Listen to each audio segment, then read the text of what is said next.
All right, Coach, where did Friday night's win rank among season openers that you have been a part of as a coach?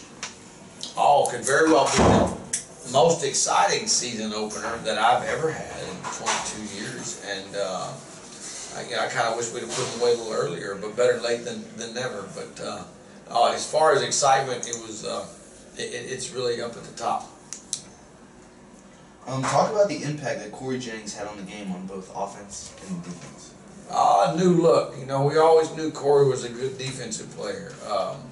But for him to be in the backfield and his point of attack is really good, and you know he ends up picking up 44 yards on the night rushing yards, and so we were really proud of him and did a good job of holding on to it. You know, he needs to work on his touchdown dance a little bit and not try to spike the ball because he's not very talented in that area. But no, he played really well and was our defensive player of the week. What will be the team's main focus going into the game against Ingram this week? Well, the tables are turned. I think we were 4A having a chance to knock off a 5A, and we took care of business. I think the tables are turned now, and Ingram's 3A trying to knock off a 4A. So, you know, we had a huge win, but that's over with, and we need to move on and get ready for Ingram. They just spent over $100,000 on brand new sod on their field, and it's the first time their kids are playing on it. It's their home opener after traveling to Junction, so we will get their best. Their quarterback and receiver combination is really, really talented, and so it'll be a big test for us. What was your reaction when no one got his feet down in bounds and the ref signaled it was a touchdown? You know, the crazy thing, Nick, is that it seemed like it took eternity for him to make the signal, and I actually saw him, and then he looked over to the umpire and or the back judge, and when I saw it, it was like, whew.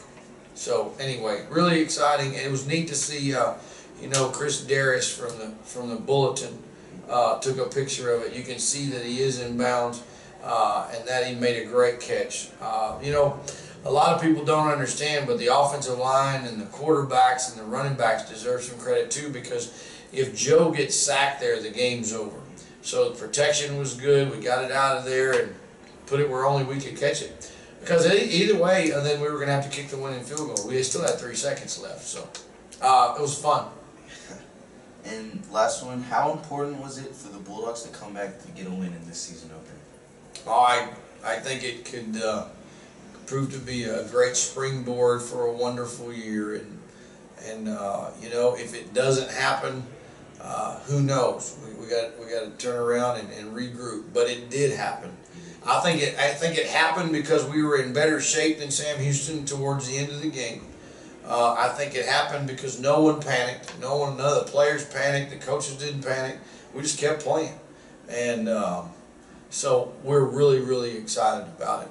I'd like to give credit to Wyatt Overly for recording the pandemonium in the stands, and I put that up on Twitter yesterday, and so that's really kind of neat.